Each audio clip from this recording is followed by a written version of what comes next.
Dear student, best technical academic online portal में आपका स्वागत है। मैं इंजीनियर विकास कुमार और आज के क्लास में एक हम नया टॉपिक जिसका नाम है सिंक्रोनोस्कोप पढ़ने जा रहे हैं। सिंक्रोनोस्कोप क्या है इसके बारे में हम लोग समझते हैं। सिंक्रोनोस्कोप एक ऐसा डिवाइस है, एक ऐसा टेक्निक है जिसके मदद से हम लोग करेक्ट सीक्वेंस को पहचानते हैं कि किस सीक्वेंस में ये जो इनकमिंग अल्टरनेटर है, इनकमिंग मशीन है जो बस बार से कनेक्ट हो पाए। ये क्या है बताइए?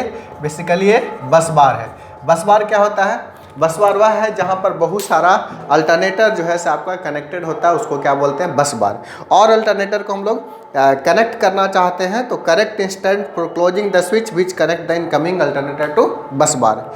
ठीक है, तो सिंक्रोनोस्कोप क्या है बताइए? Synchroscope is a device, a synchroscope is a device which is used to connect the which determine the, ऐसे भी बोल सकते हैं, which determine the correct instant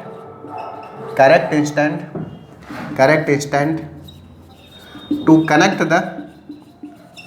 the correct instant in which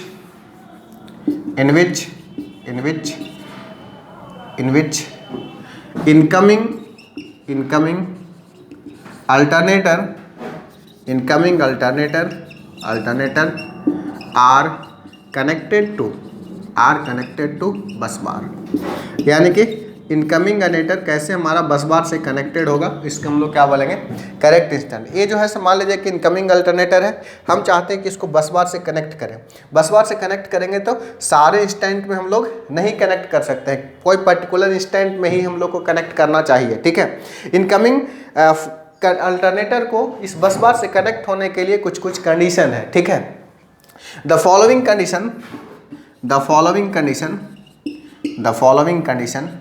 condition must be satisfy to connect the incoming alternator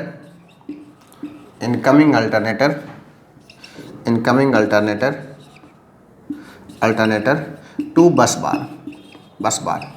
बार से connect होने के पीछे कुछ कंडीशन भी है। पहला कंडीशन है voltage of alternator and alternator must be equal in magnitude. ये जो अल्टरनेटर है और ये बस बार है, इस दोनों का वोल्टेज मैग्नीट्यूड में क्या होना चाहिए? इक्वल होना चाहिए। The voltage of alternator and bus bar are must be equal in magnitude.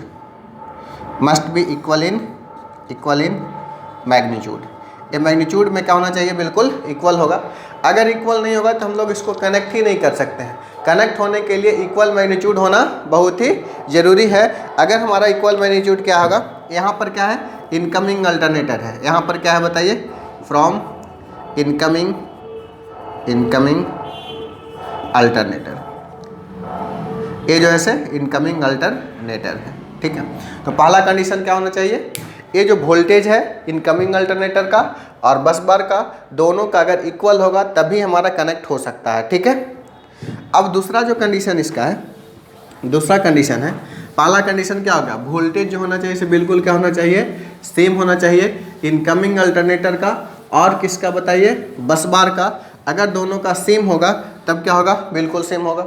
दूसरा अगर हम बात करेंगे कि इसके बीच और इसके बीच कोई भी फेज डिफरेंस नहीं होना चाहिए। ठीक है, there are no any phase difference between किसके बीच? There is no any phase difference between किसके बीच? Alternator and bus bar.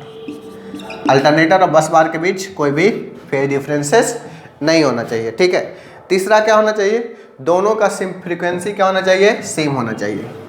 Both have same frequency.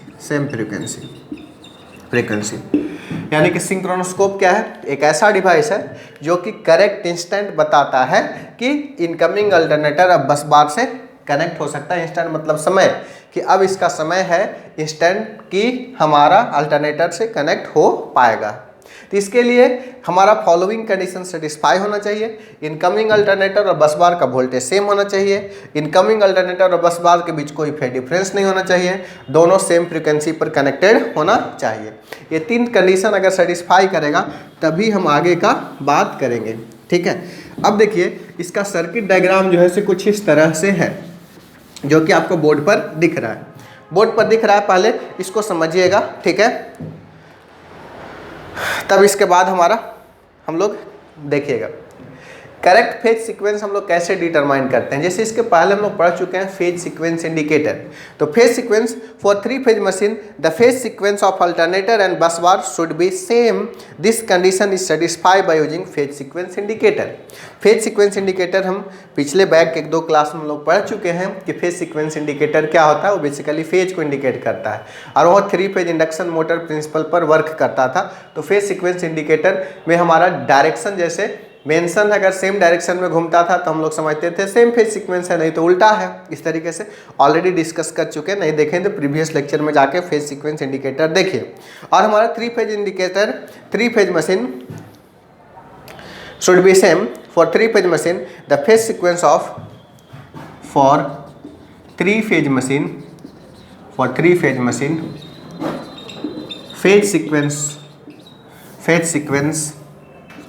Phase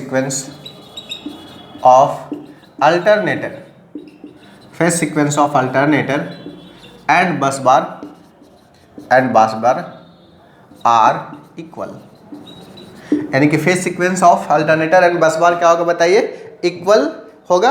और इस कंडीशन कैसे हम लोग वेरीफाई करते हैं? फेज सीक्वेंस इंडिकेटर के द्वारा, जो कि प्रीवियस लेक्चर में ऑलरेडी हम लोग डिस्कस कर चुके हैं। ठीक है, विच इज या this condition is verify, this condition is verify by phase sequence indicator। ये जो है से कैसे डिफाइंड होगा बताइए? फेज सीक्वेंस इंडिकेटर के द्वारा होगा। ठीक है, अब इसमें हमारा फेज सीक्वेंस इंडिकेटर या फिर ये हमारा बात करें सिंक्रोनोस्कोप, क्या क्या इसमें होता है? ये बेसिकली सेल टाइप ट्रांसफार्मर होता है जिसमें 3 लिम्ब होता है। ठीक है, क्या होता है? 3 लिम्ब होता है। ठीक है, ये हमारा इट कंसिस्ट ऑफ सिंक्रोनोस्कोप का बात करेंगे। सिंक्रोनोस्कोप कंसिस्ट ऑफ क्या बताइए? ये ट्रांसफार्मर है। कैसा ट्रांसफार्मर है? 3 limb transformer. Consist of 3 limb. Limb मतलब होता है पैर, एक पैर, दूसरा पैर, तीसरा पैर। 3 लिम्ब ट्रांसफार्मर जिसमें लेफ्ट साइड वाला 1 आउटर लिम्ब जो कनेक्टेड होता है बस बार से, और दूसरा आउटर लिम्ब जो कनेक्टेड होता है किससे बताइए? अल्टरनेटर से। अब मिडिल का जो लिम्ब होता है जिसमें कि लैंप कनेक्टेड होता है। ठीक है, 3 limb in which 1 outer limb is connected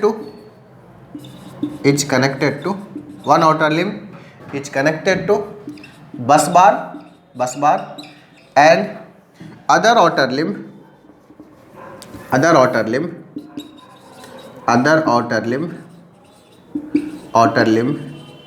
is connected to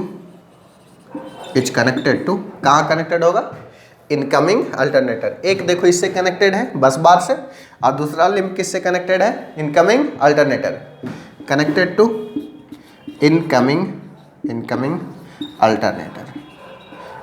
alternator से कनेक्टेड है। वेयर एज जबकि मिडिल लिम्ब से क्या है बताइए? एक लैंप कनेक्टेड है। Whereas middle limb is connected with lamp. Middle limb किससे कनेक्टेड है बताइए? लैंप से कनेक्टेड है। ठीक है, हमारा लैंप से कनेक्टेड है कौन सा लिम्ब? मिडिल लिम्ब कनेक्टेड है। अब देखो हमारा क्या होगा। अब हमारा बहुत इंपॉर्टेंट है, इतना नोट कीजिए तब तक जल्दी से। देखो इसमें क्या होता है, ये जो था बस बार था, ये क्या था, अल्टरनेटर। इसका इससे कनेक्टेड है एक ट्रांसफार्मर का कोर, इससे कनेक्टेड है एक इससे कनेक्टेड, 3 लिम्ब है।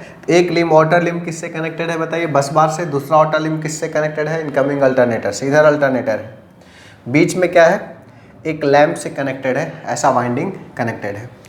अगर मान लिया जाए ये दोनों आउटर लिम्ब कनेक्टेड इन सच, इस तरह से कनेक्टेड होना चाहिए बस बार और इनकमिंग अल्टरनेटर से, अगर हमारा सेम फेज में होगा then flux strength to the central limb are additive nature. Flux strength in central limb are additive. अगर दोनों सेम फेज में होगा और सेम फेज में होगा देन क्या होगा बताइए, इसमें जो फ्लक्स होगा दोनों के लिए क्या होगा, इससे जो फ्लक्स आएगा और इससे फ्लक्स आएगा, दोनों एक ही डायरेक्शन में होगा। कैसा नेचर का होगा बताइए, एडिटिव नेचर का होगा। एडिटिव नेचर होगा तो ये यहाँ ईएमएफ ज़्यादा होगा तो यहाँ पर लैंप का ब्राइटनेस क्या होगा, मोर होगा, ठीक है। And EMF will be maximum, दोनों एक ही तरफ होगा तो बताइए इसके कारण फ्लक्स मान लिया जाए ∅1, इसके कारण ∅2, दोनों एक ही डायरेक्शन में होगा तो ऑब्वियसली कि ज़्यादा फ्लक्स होगा। और ज़्यादा फ्लक्स होगा तो ऑटोमेटिक है कि इसमें क्या होगा बताइए, ज़्यादा ईएमएफ पैदा होगा तो इसका ब्राइटनेस क्या होगा, ज़्यादा होगा, ठीक है। यानी कि brightness more and when voltage of bus bar and incoming alternator are opposite, अगर इसका अपोजिट होगा तो ये दोनों का फ्लक्स जो होगा सो उल्टा डायरेक्शन में होगा, एक ऊपर जाएगा तो दूसरा नीचे जाएगा। ओवरऑल फ्लक्स जो होगा अगर सेम वोल्टेज होगा तो 0 कर देगा, ठीक है। Then no EMF induced in the central limb, अगर दोनों उल्टा नेचर का होगा तो इसमें ईएमएफ इंड्यूस्ड नहीं होगा तो लैंप क्या होगा, डार्क रहेगा, यानी कि लैंप जो होगा से डज नॉट ग्लो, ठीक है। ये तो हम लोग वोल्टेज का बात कर लिए, फेज सीक्वेंस का बात कर लिए, ठीक है। तो फेज सीक्वेंस यदि सेम होगा तो एडिटिव होगा, लैंप तेजी में जलेगा, ब्राइट रहेगा। अपोजिट रहेगा तो रिजल्टेंट फ्लक्स 0 होगा, ईएमएफ भी 0 होगा, लैंप क्या होगा, डार्क रहेगा। अब हम बात करते हैं फ्रीक्वेंसी का। अगर हमारा frequency of incoming alternator different हो जाए किससे, बस बार से, then lamp will be alternatively bright and dark, that is other word lamp is frequent. अगर इसका फ्रीक्वेंसी बस बार का और इनकमिंग अल्टरनेटर का अगर डिफरेंट होगा तो अगर सेम फेज भी है तो एक का फ्रीक्वेंसी मान लीजिए कि आपका टाइम पीरियड ज़्यादा होगा, एक का कम होगा, तो देखिए कहीं पर ज़्यादा कहीं पर कम लैंप जो होगा से फ्लिकर करने लगेगा, यानी कि भगबुक करने लगेगा। तो भगबुक करने लगेगा तो ऐसा नहीं होना चाहिए, भगबुक नहीं करना चाहिए। फ्रीक्वेंसी भी क्या होना चाहिए, सेम होना चाहिए। तो सेम होगा तो क्या होगा, ज़्यादा बेटर होगा। अगर हमारा the frequency of flickering is equal to the difference in frequency of bus bar and incoming alternator, ऐसा होना चाहिए। तो ये जो फ्लिकर है तो फ्लिकर फ्रीक्वेंसी कितना होगा, बस बार का इसका फ्रीक्वेंसी और इसका फ्रीक्वेंसी एफ टी है तो एफ बराबर क्या होता है 1/t। अगर इसका टाइम पीरियड ज़्यादा फ्रीक्वेंसी कम होगा, इसका फ्रीक्वेंसी क्या होगा, ज़्यादा होगा। तो फ्लिकरिंग कितना टाइम में होगा, तो जितना डिफरेंस इन फ्रीक्वेंसी होगा उस हिसाब से होगा। तो हमारा करेक्ट इंस्टेंट कब है कि अल्टरनेटर और इसको कनेक्ट करें, जब फ्लिकर जो होगा से बहुत लाइटली होगा और मैक्सिमम ब्राइटनेस होगा। मैक्सिमम ब्राइटनेस होने के सेम फेज में फ्लिकर बहुत कम हो रहा है, बहुत देरी पर हो रहा है, उसमें क्या करेंगे, उसमें करेक्ट इंस्टेंट है जो कि इसको हम लोग यहाँ पर कनेक्ट कर सकते हैं। तो यही मेन सिंक्रोनोस्कोप का काम है।